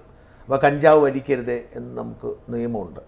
സ്വാതന്ത്ര്യം, നമ്മൾ ആഗ്രഹിക്കുന്ന കഞ്ചാവ് വലിച്ചിറങ്ങി നടക്കാനായിരിക്കും, അല്ലെങ്കിൽ കൊല്ലരുത്, സഹജീവികളെ നമ്മൾ അപ്പോൾ ഈ നിയമങ്ങൾ പരിധിപ്പെട്ടാൽ നമുക്ക് ജീവിക്കാൻ പറ്റത്തുള്ളൂ. അപ്പോൾ അത്തരമൊരു നിയന്ത്രണമായി കരുതിയാൽ പോരെ മതത്തിൻ്റെ നമ്മുടെ സമൂഹത്തെ മുമ്പോട്ട് കൊണ്ടുപോകാനായിട്ടുള്ള ഒരു പരിമിതപ്പെടുത്തലേക്ക് കരുതിയാൽ പോരെ? That's A point. നിയമങ്ങൾ മനുഷ്യന് ആവശ്യമാണ്, സമൂഹത്തിന് ആവശ്യമാണ്. നിയമങ്ങൾ നമ്മൾ ഉണ്ടാക്കുന്നവയുണ്ട്, അല്ലാതെ തന്നെ നിയമങ്ങളുണ്ട്. ഉദാഹരണമായിട്ട് മനുഷ്യൻ ഈ വിമാനങ്ങളൊക്കെ വരുന്നതിന് മുമ്പ് മനുഷ്യരാരും പറന്നിട്ടില്ല. അതിൻ്റെ കാരണം എന്താണ്? പറക്കാൻ പാടില്ല നിയമം ഉണ്ടായിട്ടല്ല, നമുക്ക് പറക്കാൻ കഴിയില്ല, അതുകൊണ്ടാണ്. അപ്പോൾ നമ്മുടെ തന്നെ ഫിസിക്കൽ ലിമിറ്റേഷൻസ് തന്നെ നിയമങ്ങളാണ്. അത് ആ പരിധിക്കപ്പുറം നമുക്ക് പോകാൻ സാധിക്കില്ല. അപ്പോൾ നിയമങ്ങൾ രണ്ട് രീതിയിലുണ്ട്. പ്രകൃതിയിൽ തന്നെ സഹജമായിട്ടുള്ള നിയമങ്ങളുണ്ട്, നമ്മൾ ഉണ്ടാക്കുന്ന നിയമങ്ങളുണ്ട്. ഈ നമ്മൾ ഉണ്ടാക്കുന്ന നിയമങ്ങളിലാണ് നമുക്ക് പിടിയുള്ളത്. അതെങ്ങനെയാണ്? അത് കാലികമായിട്ട് മാറ്റപ്പെടേണ്ടവയാണ്. ഇപ്പോൾ LGBTQ സംബന്ധിച്ച് നമ്മൾ 14 നൂറ്റാണ്ടിന് മുന്നേ ഉണ്ടാക്കിയൊരു നിയമം തന്നെയാണ് ഇന്നും വേണ്ടതെന്ന് പറയുമ്പോൾ നമ്മൾ അക്കാലത്ത് ആർജിച്ചിട്ടുള്ള ജ്ഞാനം, സാമൂഹ്യ വീക്ഷണത്തിനുണ്ടായ മാറ്റം, ഇതിനെ അനുസരിച്ചാണ് നിയമങ്ങൾ എന്ന് പറയുന്നത്. ശരിക്കും ജീവനുള്ള വസ്തുവാണ്. നമുക്ക് ആവശ്യമുള്ള നിയമങ്ങൾ നമ്മൾ ഉണ്ടാക്കുന്നത്, അതിനെയാണ് ലെജിസ്ലേഷൻ എന്ന് പറയുന്നത്. പക്ഷേ മതം പറയുന്നത് എന്താണ്? നിയമങ്ങളെല്ലാം എഴുതപ്പെട്ടിരിക്കുന്നു, അത് ദൈവത്തിൽ നിന്ന് വരുന്നവയാണ്, അവയ്ക്ക് മാറ്റമില്ല, അത് വെച്ച് എക്കാലത്തെയും മനുഷ്യർ മുന്നോട്ട് പോകണം. എത്ര ഭീകരമായ അവസ്ഥയാണ്. ഇപ്പോൾ താങ്കൾ നിയമങ്ങൾ വേണമെന്ന് പറഞ്ഞാൽ താങ്കളോട് ഞാൻ ചോദിക്കുന്നൊരു കാര്യം, ഈ നിയമങ്ങൾ പരിഷ്കരണ വിധേയമാണെന്നും കാലത്തിനനുസരിച്ച് മാറ്റേണ്ടവയാണെന്നും നമ്മുടെ മൂല്യബോധം മാറിക്കൊണ്ടിരിക്കുകയാണെന്നും താങ്കൾ അംഗീകരിക്കുന്നുണ്ടോ? തീർച്ചയായും. അപ്പോൾ പിന്നെ ഈ നിയമവാദം അവിടെ ശരി. ഈ നിയമങ്ങൾ, മതത്തിൻ്റെ നിയമം, ഞാൻ എല്ലാ മതത്തിൻ്റെയും പറയുന്നില്ല, അല്ലെങ്കിൽ ഞാൻ എല്ലാ നിയമങ്ങളെക്കുറിച്ചും പറയുന്നില്ല. ഈ നിയമങ്ങൾ ഒരു പരിധിവരെ മനുഷ്യരെ നല്ല മനുഷ്യരായി ജീവിപ്പിക്കും. ഇപ്പോൾ ഉദാഹരണത്തിന് യേശു ക്രിസ്തു പറയുന്നത് സ്നേഹിക്കൂ എന്നാണ്. നല്ല മനുഷ്യരായി ജീവിക്കുക, കരുണ, വാത്സല്യം, സ്നേഹം, മനുഷ്യത്വം, ഇതൊക്കെ കൂടുതലുണ്ടാക്കുകയും ചെയ്യുന്നുണ്ടെങ്കിൽ ഉണ്ടല്ലോ. ഈ നിയമങ്ങൾ പലതും അങ്ങനെയാണല്ലോ. ഇപ്പോൾ ഞാൻ പറഞ്ഞത്, നിങ്ങൾ നന്നായി ഈ ഭൂമിയിൽ ജീവിച്ചാൽ നിങ്ങൾക്ക് സ്വർഗ്ഗത്തിൽ പോകാം എന്നുള്ളതാണ്. അത് ഏത് തരത്തിൽ സ്വർഗ്ഗത്തിൽ പോകുന്ന രണ്ടാമത്തെ കാര്യം. ഏത് സ്വർഗ്ഗം, ഓരോരുത്തരും ഓരോ സ്വർഗ്ഗസങ്കല്പമാണ്. പക്ഷേ നന്നായി ജീവിക്കൂ, സ്വർഗ്ഗത്തിൽ പോകാം എന്നാണ് മതം പഠിപ്പിക്കുക. എന്താ കുഴപ്പം? നന്നായി ജീവിക്കാനായിട്ടൊരു നിയമമല്ലേ? അല്ലേ, ക്രിസ്ത്യൻ മൂല്യങ്ങളെക്കുറിച്ചും നിയമങ്ങളെക്കുറിച്ചുമാണ് താങ്കൾ പറയുന്നത്. അത് മൊത്തം ഉൾട്ടയാണ്. ഒന്നാമത്തെ കാരണം, ഈ ക്രിസ്ത്യൻ ദൈവം എന്ന് പറയുന്നത് യേശുവാണ്. യേശുവിൻ്റെ പിതാവ് യേശു തന്നെയാണ്. ബിക്കോസ് ത്രിയേക ദൈവമാണ്. അതെ, ബേസിക്കലി ഹീസ്. പിന്നെ എന്തിനാണ് ജനിച്ചത്? പുള്ളി ജനിച്ചത് മനുഷ്യരുടെ പാപം നീക്കാനായിട്ട്. എന്നിട്ട് പുള്ളി മരിക്കുന്നു, പുള്ളി തന്നെ ഉയർത്തെഴുന്നേക്കുന്നു. മനുഷ്യരുടെ പാപം പോയിട്ടുണ്ടാവും എന്ന് നമ്മൾ കരുതുന്നു. പക്ഷേ ഇപ്പോഴും പാപികളായ ഞങ്ങളെ രക്ഷിക്കണമേ എന്ന് അലറി വിളിച്ചുകൊണ്ടിരിക്കുകയാണ് മനുഷ്യൻ. പുള്ളി മൊത്തം ഹാർഡ് ഡിസ്ക് ക്ലീൻ ചെയ്തിട്ടാണ് പോയത്. പുള്ളിയുടെ രക്തത്തിലൂടെ മൊത്തം ക്ലീൻ ചെയ്തു. പക്ഷേ വീണ്ടും ഇപ്പോൾ ക്രിസ്ത്യാനിറ്റിയുടെ അടിസ്ഥാനം എന്താണ്? പാപികളെ രക്ഷിക്കാനായിട്ടുള്ള ഒരിതാണ്. അപ്പോൾ എന്താണ് പാപം? മനുഷ്യൻ പാപിയാണ് എന്ന് നിങ്ങളോട് ആദ്യം പറയുന്നു. ഇത് നിങ്ങൾക്ക് ഉണ്ടാകുന്ന ബോധ്യം എന്തോ, ഒരു ആപ്പിളോ ഒരു സബർജല്ലിയോ കടിച്ചതാണ് ഏറ്റവും വലിയ കുറ്റം. അപ്പോൾ ഇത് കടിച്ചതിൻ്റെ പേരിൽ ഒരു മനുഷ്യൻ മുഴുവൻ ഒരു അധമബോധത്തോടെ, ഒരു ഗിൽറ്റി ഫീലിങ്ങോടെ ജീവിക്കുകയും നിരന്തരം കൈ കഴുകുകയും ചെയ്യുകയാണ്. ഇത് ആവശ്യമില്ല. അത് മനുഷ്യന് ഞാനൊരു കുറ്റക്കാരനാണ്. ഇപ്പോൾ ഉദാഹരണമായിട്ട് ഇവിടെ നിങ്ങളൊരാൾ ജോലിക്കെടുക്കുന്നു. പുള്ളി ഇവിടെ ഒരു തരികിടയൊക്കെ കാണിച്ചിട്ട് നിങ്ങൾ ഡിസ്മിസ് ചെയ്യുന്നു. ഒരു വർഷം കഴിഞ്ഞ് പുള്ളിയെ വീണ്ടും തിരിച്ചെടുക്കുന്നു. അപ്പോൾ അവനോട് പറയും, നീ പഴയ പരിപാടിയൊന്നും കാണിക്കരുത്. അപ്പോൾ അവനിവിടെ നിൽക്കുമ്പോഴും ഒത്തിരി തല കുനിഞ്ഞ് നിൽക്കുമാരും അവിടെ ചെയ്തിട്ട് പോയ കാര്യം മോശമായതുകൊണ്ട്. അപ്പം അങ്ങനെ ചെയ്തിട്ട് പോയ ഒരു കാര്യം മോശമാണ് എന്നുള്ളത് നമ്മൾക്ക് ഒരു ഗിൽറ്റി ഫീലിംഗ് ആണ് ഉണ്ടാക്കുന്നത്. അത് നമ്മളെ നോർമൽ താഴെയുള്ള പെർഫോമൻസേ നമുക്ക് പറ്റുള്ളൂ. നമ്മൾ കുനിഞ്ഞ് നിൽക്കും. ക്രിസ്ത്യാനിറ്റി ചെയ്യുന്നത് എന്താണ്? ഈ ജീവനക്കാരൻ മാത്രമല്ല, അവൻ്റെ വരാനിരിക്കുന്ന 5000 തലമുറയും ഇതേ കണക്ക് കുനിഞ്ഞ് നിൽക്കണം എന്നാണ് പറയുന്നത്. യഥാർത്ഥത്തിൽ അങ്ങനെ ഒരു കുറ്റം ആപ്പിളിൻ്റെ കാര്യത്തിലില്ല, ഇവിടെ ഉണ്ടാവും ഒരു പക്ഷേ. അപ്പോൾ ഒരു കുറ്റബോധമായിട്ട് മനുഷ്യൻ ജീവിക്കുക. പിന്നെന്താണ് ക്രിസ്ത്യാനിറ്റി പറയുന്നൊരു കാര്യം? യേശു പറയുന്നത്, നിങ്ങൾ ഇതൊന്നുമല്ല വിഷയം, നോക്കൂ, വിതയ്ക്കുന്നില്ല, കൊയ്യുന്നില്ല. ആരുടെ കാര്യമാണ്? കിളികളുടെയും മറ്റു കാര്യമാണ് പറയുന്നത്. അതേപോലെ മനുഷ്യന് ജീവിക്കാൻ കഴിയുമോ? മനുഷ്യൻ വിതയ്ക്കണം, കൊയ്യണം, അധ്വാനിക്കണം. അവനിതേ കണക്ക് മരിച്ചു കഴിഞ്ഞ് കിട്ടുന്ന ഒരു സൗഭാഗ്യത്തെക്കുറിച്ച് ഓർത്തുകൊണ്ട് ജീവിക്കാൻ കഴിയില്ല. പിന്നെ ബലി, ക്രിസ്തു നടത്തിയത് ബലിയാണ്, അബ്സല്യൂട്ട്ലി നരബലിയാണ്. അദ്ദേഹം മരിച്ചു എന്ന് പറയുന്നത് ജനതയുടെ പാപം നീക്കാനായിട്ടാണ് അദ്ദേഹം മരിച്ചത് എന്നാണല്ലോ കഥ. അപ്പം ഞാൻ ചോദിക്കട്ടെ, ഒരു വ്യക്തി ആ ദൈവം ചെയ്തത് സ്വന്തം മകനെ, ഇത് തന്നെയാണ് റിപ്പീറ്റ് ചെയ്യുന്നത്, അബ്രഹാമിൻ്റെ കഥയിലെല്ലാം റിപ്പീറ്റ് ചെയ്യുന്നത്, ഏറ്റവും പ്രിയപ്പെട്ട മനുഷ്യനെ ദൈവത്തിനെ പ്രീണിപ്പെടുത്താനായിട്ട് ബലി കൊടുക്കുക. ക്രിസ്തുവിൻ്റെ നരബലി ആയാലും അബ്രഹാമിൻ്റെ ആയാലും എല്ലാം നോക്കുകയാണ്, ഒരേ സംഗതിയാണ്. സാധനൊരു മകനുണ്ടെങ്കിൽ സാധനോടൊരു രാത്രി ഈ പറയുന്ന ദൈവം പറഞ്ഞു എന്നുള്ള വകുപ്പിൽ നിങ്ങൾ നിങ്ങളുടെ സ്വന്തം മകനെ ബലി കൊടുക്കുമോ? അല്ലെങ്കിൽ സാജനൊരു മകനാണെങ്കിൽ ഇങ്ങനെ ബലി കൊടുക്കാനായിട്ട് ബിസ്ക്കറ്റും വെള്ളമൊക്കെ തന്ന് അച്ഛൻ വിളിച്ചുകൊണ്ട് പോയാൽ പോകുമോ എന്നൊരു ചോദ്യം ചോദിച്ചു കഴിഞ്ഞാൽ നമുക്ക് ഇന്ന് പറയാൻ കഴിയും, വിശ്വാസം തീവ്രമാണെങ്കിൽ ചെയ്യും. then it's an atrocity, it's a terrorism actually. You are cruel to yourself. നമ്മൾ ആത്യന്തികമായിട്ട് നമ്മൾ കൈൻഡ് ആവേണ്ടത് ആരാണ്? നമ്മളോടാണ്. You set yourself right, you love yourself, you love yourself so that you can love other people. നിങ്ങളിപ്പോൾ സാലം നല്ലൊരു good കണ്ടീഷനിലായതുകൊണ്ട് നിങ്ങൾക്ക് ഇത്രയും ജീവനക്കാർക്ക് ജോലി കൊടുക്കാൻ കഴിയുന്നു, ഇത്രയും രീതിയിൽ മുന്നോട്ട് പോകാൻ കഴിയും. Suppose you are down and you are out, you cannot help other people. So you have to take care of yourself first. You have to love yourself. അപ്പം ഒരു ഇൻഡിവിജ്വൽ എന്ന് പറയുന്നത് വളരെ ഇമ്പോർട്ടൻ്റ് ആണ്. Anti ഇൻഡിവിജ്വലാണ് എല്ലാ മതങ്ങളും. ഇപ്പോൾ Christianity പറയുന്നത് എന്താണ്? നിങ്ങൾ ആട്ടിൻ കൂട്ടമാവുക എന്നുള്ളത്. കൂട്ടങ്ങളിൽ നിങ്ങൾക്ക് വ്യക്തിത്വം നഷ്ടപ്പെടുന്നു, നിങ്ങളുടെ റൈറ്റ്സ് തന്നെ നഷ്ടപ്പെടുന്നു. ഇപ്പോൾ സ്വാതന്ത്ര്യത്തിൻ്റെ ഒരു അടിസ്ഥാനം താങ്കളിങ്ങനെ ഡീപ്പായിട്ട് ചോദിക്കൊണ്ടിരിക്കുക. സ്വാതന്ത്ര്യത്തിൻ്റെ അടിസ്ഥാനം എന്ന് പറഞ്ഞു കഴിഞ്ഞാൽ ഇൻഡിവിജ്വൽ ഈസ് ഇമ്പോർട്ടൻ്റ് എന്നാണ്. എസൻസിൻ്റെ ഒരു മുദ്രാവാക്യം തന്നെയാണ്. വ്യക്തി പ്രധാനമാണ്. നിങ്ങൾ മാർക്സിസ്റ്റ് പാർട്ടിയിൽ ചെന്ന് നോക്കൂ, അവരെന്താ പറയുന്നത്? അതെല്ലാം പാർട്ടി തീരുമാനിക്കും. പാർട്ടിക്ക് വിധേയരാണ് ഞങ്ങൾ. ഇസ്ലാമിസ്റ്റുകളിലേക്ക് അള്ളാഹുവിന് അടിമകളാണ് ഞങ്ങൾ. അടിമത്തം നിരോധിച്ച രാജ്യമാണിത്. നിങ്ങൾ അടിമകളായിട്ട് ജീവിക്കുന്നു, നിങ്ങൾ വിധേയപ്പെട്ട് ജീവിക്കുന്നു, നിങ്ങളുടെ കൂട്ടത്തിൽ വ്യക്തിത്വം നഷ്ടപ്പെട്ട് ജീവിക്കുന്നു. അതിൻ്റെ ഒന്നും കാര്യമില്ല ജീവിക്കാൻ. ഇങ്ങനെ നമുക്ക് ആകെ ഒരു ഇന്നിങ്സാണ് ഉള്ളത്. You may believe in some other innings, I don't know. ഈ ഒരു ഇന്നിങ്സ് എന്ന് പറയുന്നത്, ജീവിതം എന്ന് പറയുന്നത് ഒന്ന് ആലോചിച്ച് നോക്കൂ. ജീവിതം എന്ന് പറഞ്ഞു കഴിഞ്ഞാൽ നമ്മൾ നിരന്തരം മരിച്ചുകൊണ്ടിരിക്കുകയാണ്. നമ്മുടെ മരണം അവസാനിക്കുന്നത് മരണത്തിൽ മാത്രമാണ്. മരിച്ചു കഴിഞ്ഞാൽ പിന്നെ മരിക്കാൻ നമുക്ക് അവസരമില്ല. ജീവിക്കുമ്പോൾ നമ്മൾ ഓരോ ദിവസം നമ്മൾ ഓരോ സെല്ലുകൾ തന്നെ നോക്കുകയാണെന്നുണ്ടെങ്കിൽ ദിവസം തോറും നശിച്ചുകൊണ്ടിരിക്കുകയാണ്. ആ ഡിസ്റ്റൻസ് കുറഞ്ഞുകൊണ്ടിരിക്കുക. നമ്മൾ രണ്ടുപേരും സംസാരിക്കുമ്പോൾ ശരിക്കും നമ്മൾ എരിച്ച് തീർക്കുന്ന ആ സിഗരറ്റിൻ്റെ പേരാണ് ജീവിതം. അപ്പോൾ we are actually slowly we are dying.